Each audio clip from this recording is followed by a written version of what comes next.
This time around for the journey, joined by somebody that has taken a few months to get a hold of, simply because we've had all the COVID disruptions and everything else. Plus, we're going to learn how busy your life is as well. Clare Cannon, thank you for joining us for the journey and welcome. It's an absolute pleasure to be here. Thank you. We always start with the heritage to the sort of Albury-Wodonga region because that's what we're focusing on in these conversations. What's your heritage to the area? Well, our family owns Woomargama Station out at Woomargama, and my parents bought that property in 1965. So, yes, it goes back a way, yeah. And so that was home for you as you grew up, was it, or...? No, I went to school in Melbourne, but we came up to the property every second weekend and all school holidays. So it really felt like home to me. You know, I've had a long, long love of the property. Yeah. All right, well, let's talk about the property for a moment. For anybody not familiar with Woomargama Station, it's got a fair history, hasn't it?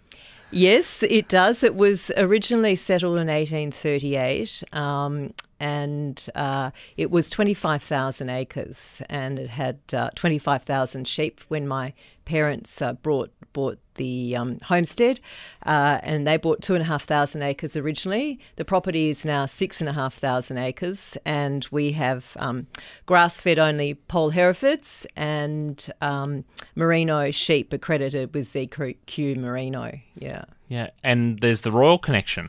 Yes, there is. In 1983, Princess Diana and Prince Charles and Prince William came to Woomargama, and we always credit Princess Diana with breaking the drought. She came down in a downpour, and there's wonderful photos of her in Albury Airport stepping off the plane and someone holding up triplets, you know, in this downpour. But the story goes that Prince William first crawled at Woomargama.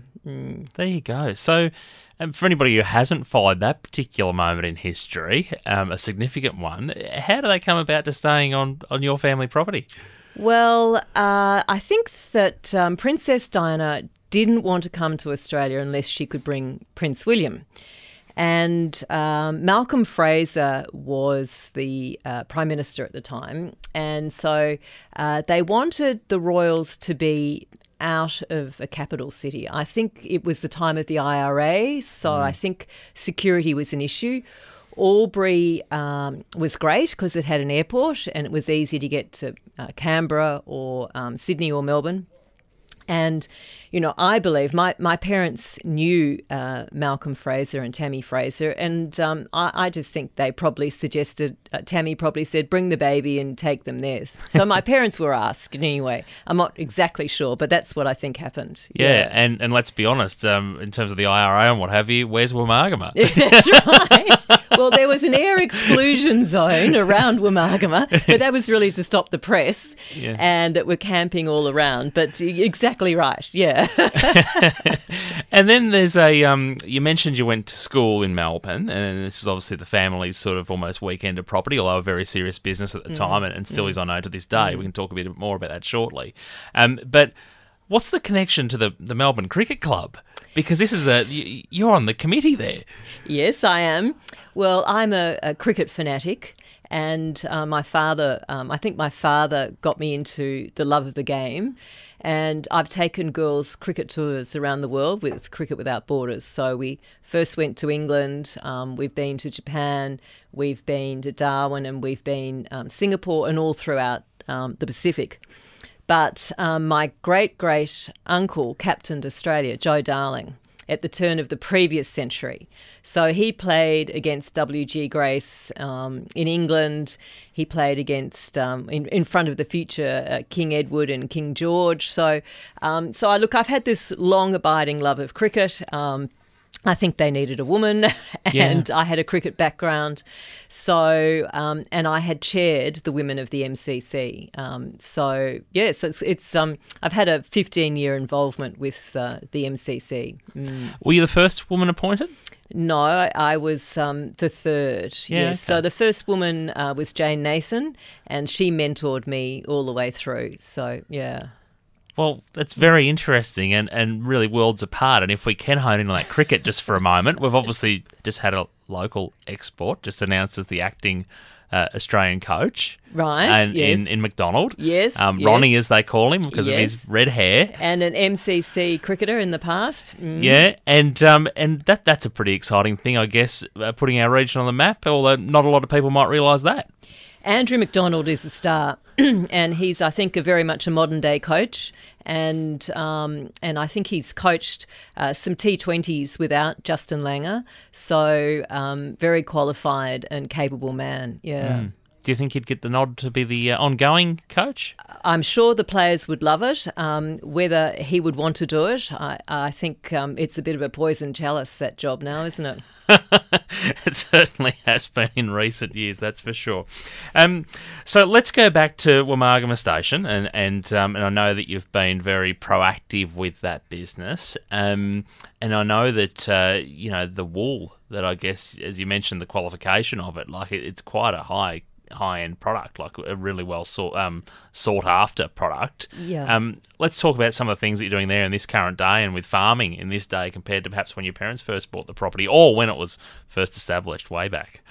Look, my parents, my mother never called herself a greenie. I took over the property 10 years ago after my mother died. She'd run it for a period of time. But during my parents' tenure, they had planted 100,000 trees with land care. So I think they were always, forward-thinking in that regard. But in my early career, I worked for Earthwatch, and Earthwatch funds scientists to do field research by getting paying volunteers to help them do their work. And so a lot of this led to conservation. So I have very much a conservation background. And so when I took the property over, I was approached by the Nature Conservation Trust to put a third of the property under covenant. And so I said, well, we can't conserve anything unless we know what's there. So they organised a bio-blitz with scientists from Charles Sturt University and ANU and ecologists and local volunteers, and we did biodiversity mapping and found, particularly with the bird life, quite extraordinary.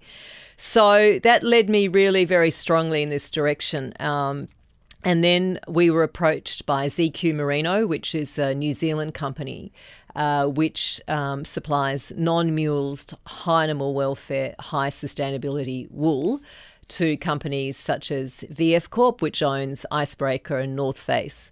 So we are now part of that accreditation, and it's a 30-page document, but we also had to build things like holding yards for each shearer to make sure, that if a shearer was cutting a sheep, you pull them off the floor, or we have to monitor, we have to take photographs in the same spot 4 times a year. So it's very, very stringent.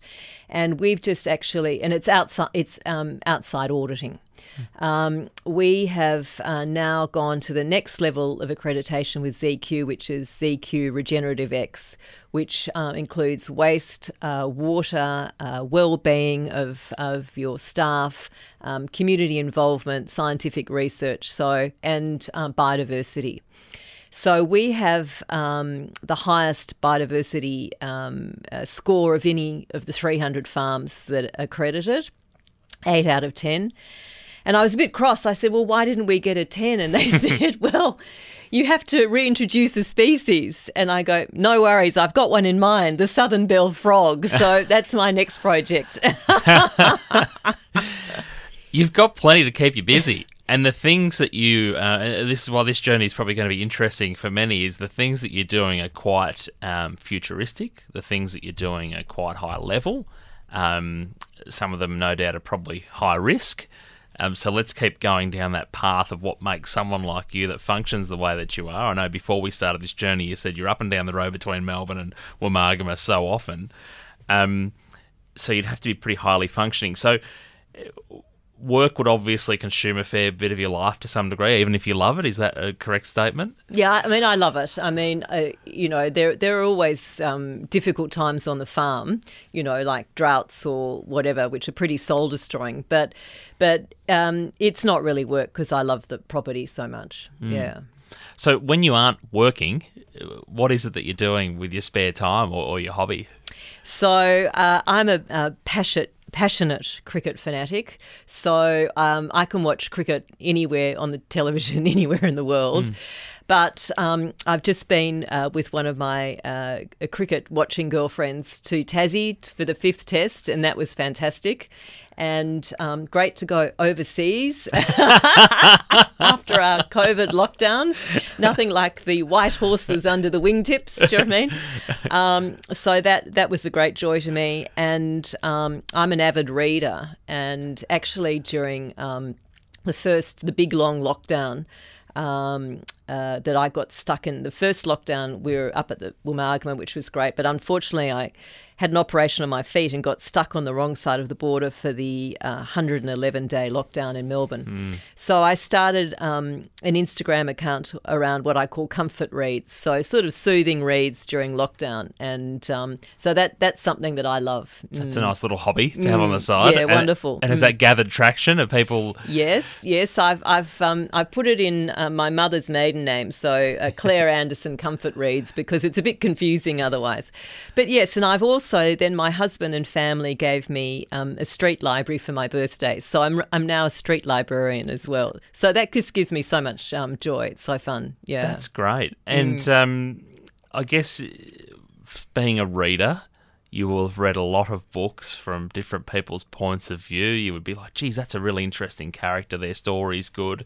Have you developed some admiration for people? Like, who would you admire the most, do you think? Well, that's a good question. Obviously, I'm like so many people, I'm a Jane Austen fan. But I suppose during one of the women that I really do love reading, especially when times are tough, and I go back to her all the time, is an author called Rosamund Pilcher.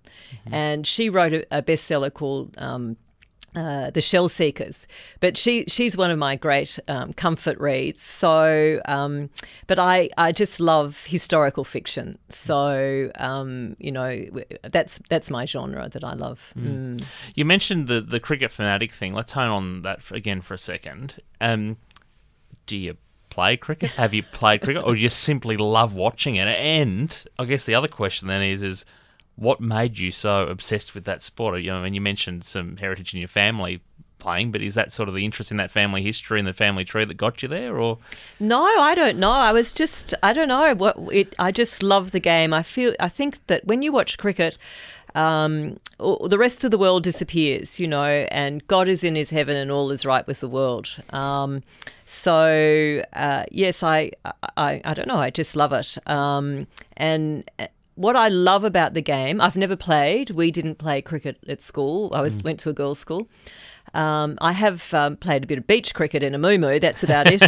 But it's a game of strategy, and I love strategy. And so I am the mother of 3 former bowlers, my son and 2 daughters, twin daughters.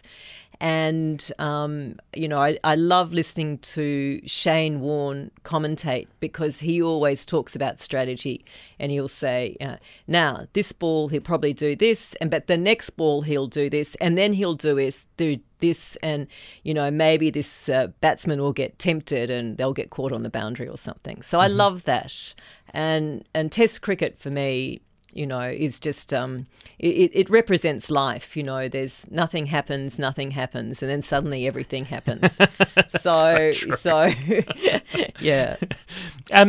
We like to delve into what makes the people on the journey tick, and part of doing that sometimes is quotes. Some people come with a quote, or they've got a philosophy or a mantra they live by. Have you got 1 or 2 or 3, or what sort of do you like the look of? Well, I've got 2, and one is from a former headmistress that I worked with at St Catherine's, and she used to say to me, "Don't do what's easy, do what's right." And I feel like when you put any decision through that filter, it's pretty clear which way to go. And my other one is I'm a big fan of the suffragettes, deeds, not words. Yeah. I like it. Yeah, that's it. The action, really, isn't it? It so is. much louder Talk's than the cheap. words. Yeah, I love it. What do you consider to be your biggest achievement in life so far? My 4 children. Yeah. Yeah. So they're all very different, and they're all very strong-willed, and they all go their own paths. So and they're all making a contribution in the world in their own ways. So I feel very proud of them. Yeah. It's interesting because everybody always says, their personal achievement, like it's always the family situation, and it's usually children get a ranking in there somewhere. But I think it'd be interesting because obviously I'm at the parent stage, but when you're at the grandparent stage, it must be an even more, something else to look forward to, wouldn't it be? Like we all have the pride in what our kids are doing and watching them grow, but imagine what grandparents get the experience of, Yeah, I mean, it must be extraordinary. I've only got grand dogs. Yeah. And just watching them grow in their bossiness is... They're also strong-willed. What a great response. So sliding door moments, forks in the road, things like that. You're going to have had a couple of those, I have no doubt. Probably too many to maybe document now. But do you have any that stand out that you sort of have really taken some learnings from, or any thoughts where you go, geez, I could have gone a different direction, or what would have happened? Have you ever pondered over things or overthought it?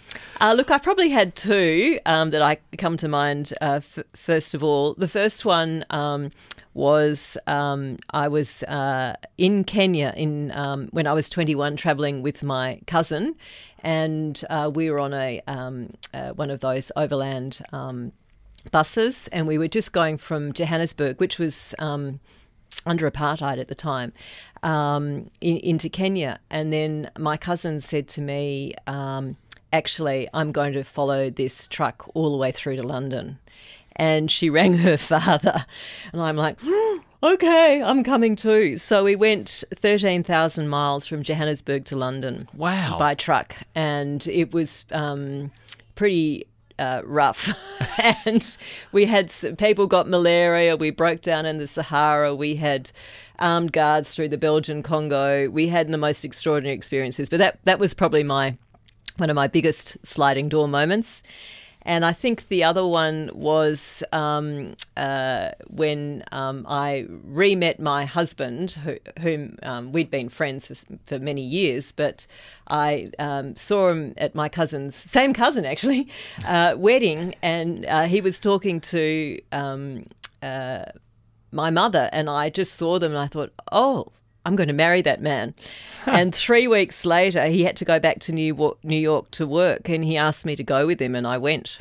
So that was a risky decision, but it worked. We're still married 33 years later. Yeah, that's sensational. And so you go back to that philosophy, like mantra that you had, the quote from the headmistress that you worked with. Yeah.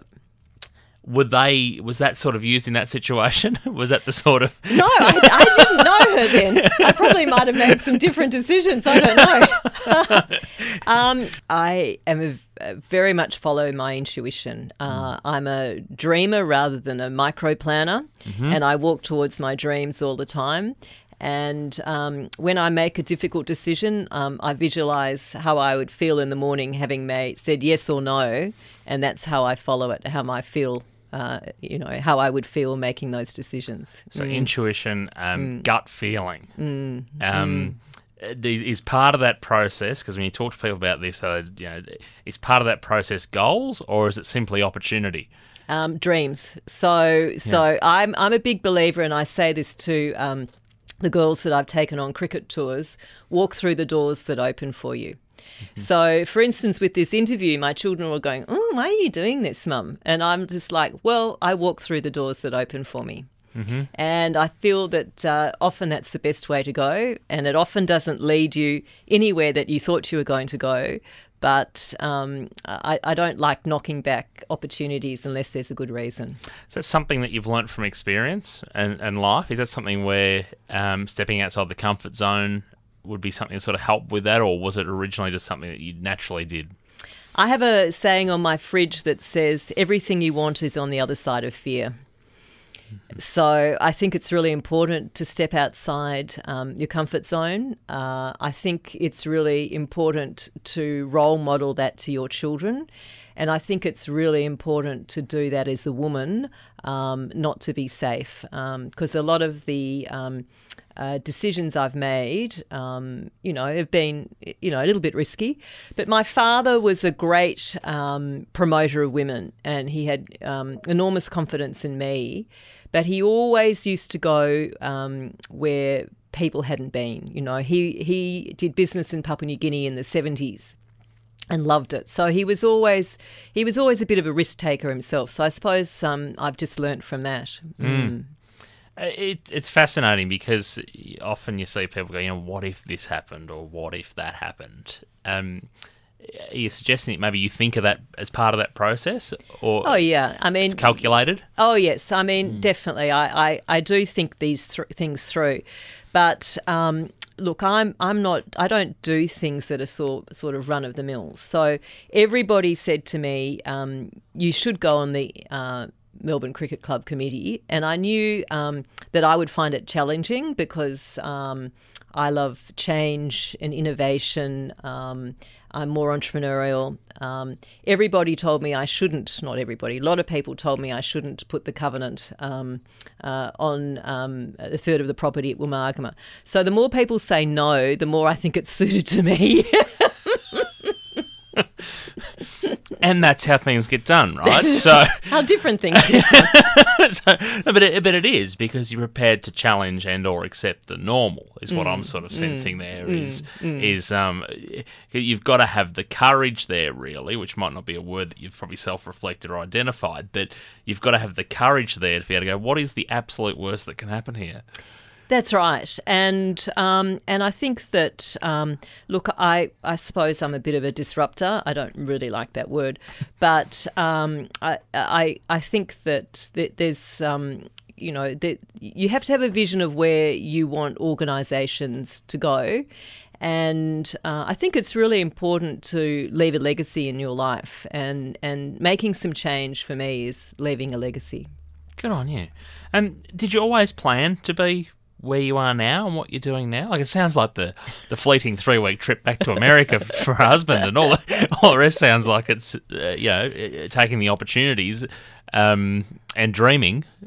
Is that what you dreamt? Where you are now? Is that what you dreamt as a child? As a child, I wanted to be a cockatoo living on Woomargama because you lived to 100 and you didn't have to go to school in the city. So I've got that part of the dream. So look, I've probably always wanted to write, but I've sort of found an outlet for that storytelling with the Woomargama Station Instagram.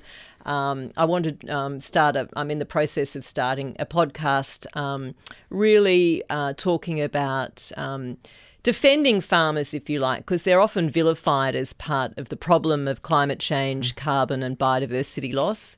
And a lot of those figures, particularly cattle farming, are based on feedlot farming in the US. So I really think there's some fantastic people farming and working in the country as birders, as ecologists, working for land care, whatever it might be, who are making extraordinary change, for our planet. So I think those stories need to be told. It's interesting because it is one of those industries that either they're labelled as part of the problem, or where there is sometimes resistance to the change. So in terms of, I think of a friend of mine who was third generation farmer, one of 6 boys that was born and would take on the family farm and what have you, but had to go and buy his own because he'd also had an environmental science degree. So he started to look at the regenerative farming and things like that and all those practices, but it almost alienated him from his family. So you're exactly right around that, defending some that are getting it right and doing the right thing and doing everything they can versus what we might think is a quick and easy political sort of debate.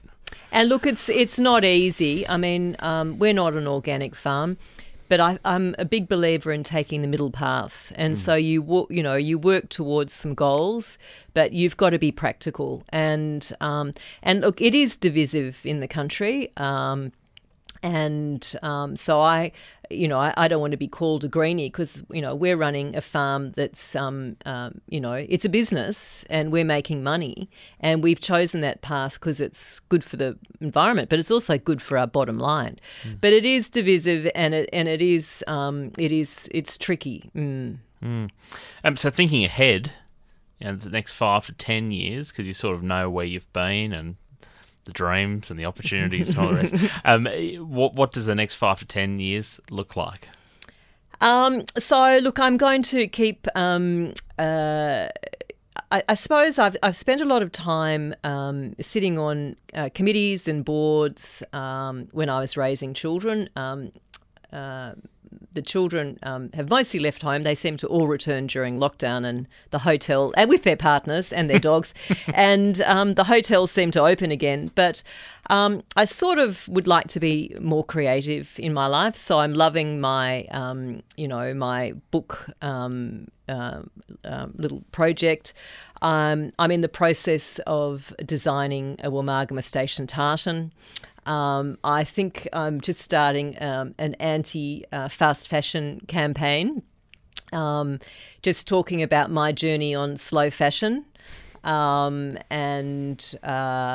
rewearing, reusing, repurposing, mending. And I think I would like to really get more involved with this, as I discussed before, being farmers is part of the solution to our crises. And I've spoken at a conference, the International Land Conservation Network conference, which was unfortunately online, but in Barcelona. But they're looking at setting up an international webinar of farmers and conservationists all around the world. So I think this is something that really appeals to me, that we can all gather information, not just from Australians now, but around the world, and learn more and put into practice new practices, and also educate people what an extraordinary job Australian farmers are doing. It's interesting you talk about the refashion, the slow fashion, and repairing and all the rest. I was just talking to some CWA ladies yesterday, and I said to them, why don't you bring back darning socks? Teach someone how to darn socks, right? Because my ma used to always darn the socks, and we've all become as disposable. It's only $6 a pair. Is my time worth darning? If I knew how to darn socks, I'd be darning a pair of socks every week. I just don't have the skill set, right? Yeah, so I said, totally. They sort of laughed at me. And I said, no. I said, you'll be the trendiest CWA club in Australia if you start teaching darning. I bet you they'll be all signing up. Your numbers will boom and away you'll go. You're on it. A friend of mine has done some Instagram posts of how to use a darning mushroom. So, yeah, and there's a company in New Zealand, I can't remember the brand, but you buy a pair of woolen socks from them, and they cost $30. And if they fall apart, you can send them back and they'll send you a new pair. Great. So the whole idea is that it's, wool is for life if you look after it. Yeah. Yeah, that's a great idea. We've been talking about COVID the last couple of years. I'm starting to think maybe from this journey onwards we should stop and just maybe get over it. What are your thoughts? What have you learnt during a pandemic? Because this is the thing that excites me, is we are living through a documentable moment of history of which our kids and grandkids will get sick of us comparing to how easy their lives are and all the rest compared to what we went through. What's it meant to you? Well, it was an interesting experience, particularly that long lockdown in Melbourne, that 111 days. I mean, we had curfews. We couldn't go more than 5 kilometres. I'd had an operation on my feet, so I was in crutches for 2 months. So I was actually didn't leave the house virtually, unless I was going to the doctor or the physio. So it was I'm an introvert, so that doesn't worry me so much. But what it did sort of steer me in the direction of, and a lot of the MCG was shut down, so, there was a lot of, and I couldn't cross the border, so, there was all those things I couldn't do. So I went back to my childhood and the things that I used to love to do as a child. I'm the youngest by 10 years, so, a bit of a tail ender. And I was a great reader. I did tapestry. So I did a lot of those things. I started completing a tapestry I'd started in 1987. It actually was fantastic. So I mean, it's really about, for me, the whole thing around that is to find joy in small moments and to let go of the prestige. Not that I'm motivated necessarily by prestige, but we can get caught up in it, of your job, or the excitement of going somewhere exotic where you can actually. I found different places in Melbourne within 5 kilometres to walk, or whatever it is. So just finding that those pleasures in small things, I think, is critical. Good one. So earlier on, we were speaking about people that you would have read about and learnt from and seen their stories and been inspired by that. Who do you admire? Is there somebody that's almost a role model, or someone that you take the greatest out of? Well, look, as I said before, I'm passionate about cricket, and I have enormous admiration for some of the women who play the game. And the first lot of women that I have, grave concerns about, and whom I've never met, but who I admire enormously, are the Afghani women who play cricket. Mm-hmm. And cricket was brought to Afghanistan through the Pakistani refugee camps. So they've got the Afghani women's soccer team out to Australia, but the cricket team isn't here yet. And I have been advocating with my local federal member to bring them out, and I do hope that they come. And I'm also a great admirer of the early women cricketers in this country. I mean, it's very exciting. The Australian women have just won the Ashes. Yes. And they're very, obviously very talented. They work very hard. And in fact, one of our Cricket Without Border girls, Alana King's now in the team, which is exciting. But I really admire the women that established the game in Australia. And the Victorian Women's Ladies Cricket Association was established in 1905. And the first president of that was a woman called Vida Goldstein, and she was a great suffragette. She spoke in England, and she stood for Parliament in 1903. She didn't get elected. She actually stood 4 times. But you and I admire her. I mean, what a legacy! Yeah, extraordinary. Yeah, that's for sure. So as we wrap up, go through a couple of oldies but goodies. If you were to invite 3 people over for dinner, alive or dead, who would they be?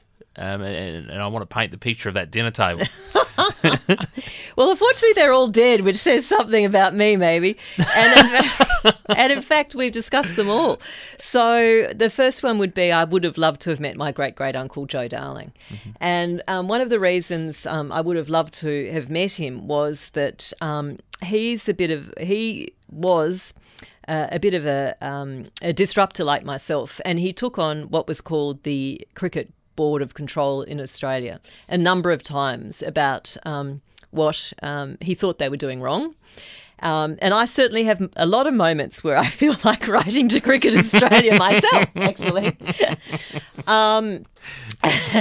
And he was a very staunch Presbyterian, and didn't smoke and didn't drink, but had 16 children. So he would have been, quite, not a drinker at the dinner party. And we've spoken about Princess Diana. I mean, she was born a year after me, and she was a huge influence in my life. I mean, what an extraordinary woman. And, I'll never forget the day of her funeral when the whole of London stopped.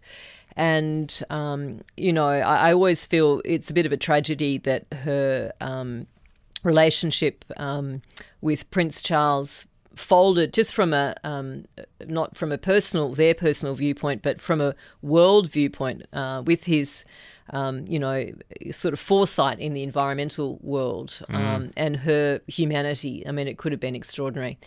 I have mentioned Rosamund Pilcher. I just someone who can write those books that can really be so comforting, and they just really speak to you. And what I love about her writing, she talks about small domestic pleasures like a bunch of flowers on the table, or a sachet of lavender in the linen cupboard.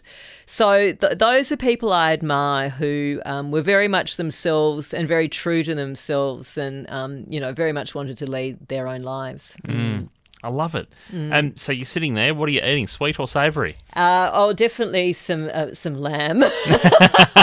Of course. There's nothing like some good Presbyterian food, and that would be my last meal too.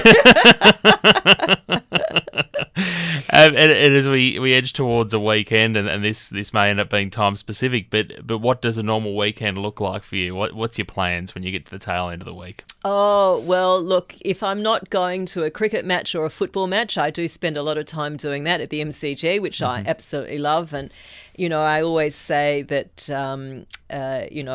there's a couple of sacred days in the calendar at Christmas. The first is Christmas Day, and the second one is Boxing Day at my other sacred site. Do you know what I mean? And obviously, which was the sacred site of the Wurundjeri people.